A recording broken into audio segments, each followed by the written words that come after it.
plastik pasti sudah merasa serem ya dengan dampak sampah plastik pada tubuh manusia dan lingkungan. Masalah ini sangat serius loh untuk kamu dan masa depanmu. Menurut data, Indonesia merupakan negara penghasil sampah plastik terbesar kedua di dunia. Dalam setahun, 250 juta penduduk Indonesia menghasilkan 3,2 juta ton sampah plastik yang tidak dikelola. Sekitar 1,3 ton dari jumlah ini masuk ke lautan Indonesia. Sekitar 10 miliar plastik kresek dibuang ke daratan, sungai, dan laut. Sungai Brantas, Solo, Serayu, dan Trogo masuk dalam ranking 20 sungai paling tercemar di dunia.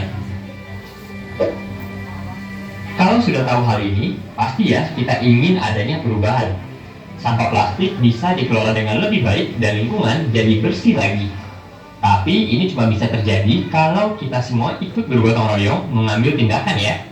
Mungkin kamu pikir, kan udah ada petugas kebersihan dan ahli di bidang itu. Bukan tugasku kok.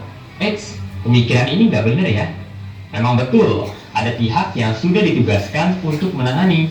Tapi seberapa banyak pun petugasnya, pasti sulit ya menuntaskan masalah dari berjuta-juta ton sampah yang tersebar di seluruh penjuru Indonesia. Kalau kita masing-masing ikut membantu, tentunya sedikit demi sedikit masalahnya berkurang. Atau mungkin kamu berpikir, aku kan cuma satu orang doang, tindakanku nggak bakal ngefek kok. Pemikiran ini juga nggak betul loh. Kalau 250 juta penduduk Indonesia berpikir seperti itu, tentunya nggak bakal ada yang berubah. Tindakan seorang kalau dikumpul-kumpul dalam setahun, 2 tahun, 10 tahun, tentu punya dampak yang berarti juga. Apalagi kalau banyak dari kalian yang nonton ikut bertindak. Pasti bisa ya kita semua membantu mengurangi masalah sampah plastik ini. Nah, kalau begitu tindakan apa ya yang bisa kita lakukan? Yuk kita simak 5 tindakan berikut. Cara paling efektif untuk mengurangi sampah plastik adalah mengurangi pemakaiannya, terutama plastik sekali pakai seperti contohnya kresek belanjaan dan sedotan. Memang kita belum bisa sepenuhnya menghilangkan pemakaian plastik, tapi mengurangi pemakaiannya sudah cukup membantu. Misalnya, kita bisa membawa kantong kain ke pasar atau supermarket supaya tidak perlu mengambil kantong plastik yang disediakan. Kita bisa menyimpan sedotan stainless steel dalam tas supaya tidak perlu pakai sedotan plastik ketika beli minuman di luar. Lebih baik lagi jika kita membawa botol minuman sendiri dari rumah agar tidak perlu membeli botol air kemasan di luar. Atau membawa wadah makanan sendiri ketika jajan makanan untuk dibawa pulang. Selain bebas sampah, juga jadi lebih hemat dan sehat kan? Sebagai pembeli, kita bisa memilih barang-barang yang akan kita beli. Kita bisa memilih untuk membeli barang yang bukan dari bahan plastik atau barang yang tidak dibungkus plastik. Dengan demikian, pemilik pabrik atau penjualnya jadi tahu kalau para pembelinya tidak ingin ada bahan plastik. Mudah-mudahan setelah itu barang-barang akan diproduksi tanpa plastik atau dengan menggunakan plastik sesedikit mungkin. Ketiga, sampah plastik yang sudah terlanjur ada bisa kita manfaatkan kembali. Begitu tiba di rumah, plastik yang kamu dapatkan dari luar segera kamu pilah. Misalnya berdasarkan ukuran dan simpan dengan rapi. Ini supaya mudah untuk digunakan ulang ketika dibutuhkan. Misalnya, kantong plastik bekas yang masih bersih kamu simpan di tas dan dibawa waktu ingin berbelanja ke warung atau supermarket. Yang sudah kotor dapat dijadikan kantong sampah.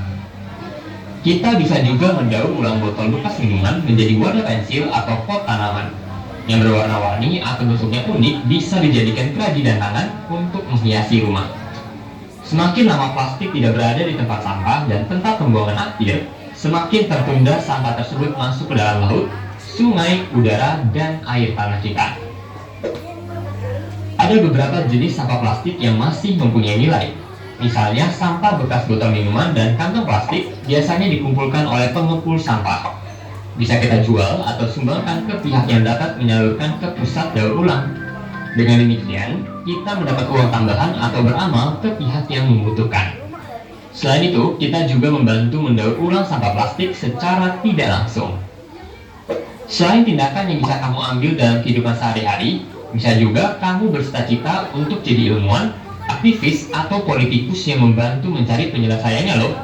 Yang nantinya paling merasakan dampak masalah sampah plastik tentulah generasi muda seperti kamu-kamu ini. Kalau kamu nantinya jadi ilmuwan, bisa kamu bantu temukan bahan pengganti plastik yang murah dan banyak tersedia, atau kamu temukan cara mengurai plastik lebih cepat. Sebagai aktivis, kamu bisa menyuarakan keresahan terhadap masalah ini dan memberikan saran pada pihak yang berwenang. Kalau kamu nantinya jadi politikus, bisa kamu bantu buatkan kebijakan yang mengurangi penggunaan plastik dan mendorong penggunaan bahan alternatifnya. Gimana? Keren kan kalau kamu bisa mencapainya? Nah, kalau begitu, sudah ada belum yang pernah melakukan salah satu dari tindakan yang disebut tadi? Share dengan teman-temanmu dan tulis di kolom komentar ya. Kalau belum pernah, yuk mulai sekarang kita terapkan satu persatu langkah tersebut. Ajak dan share juga video ini ke teman-teman kamu supaya lebih banyak yang peduli dan sama-sama melakukan hal baik untuk membuat bumi lebih sehat dan nyaman. Manfaatnya bukan hanya untuk kita loh, tetapi juga untuk anak dan cucu kita nanti. Jangan lupa, kalian juga bisa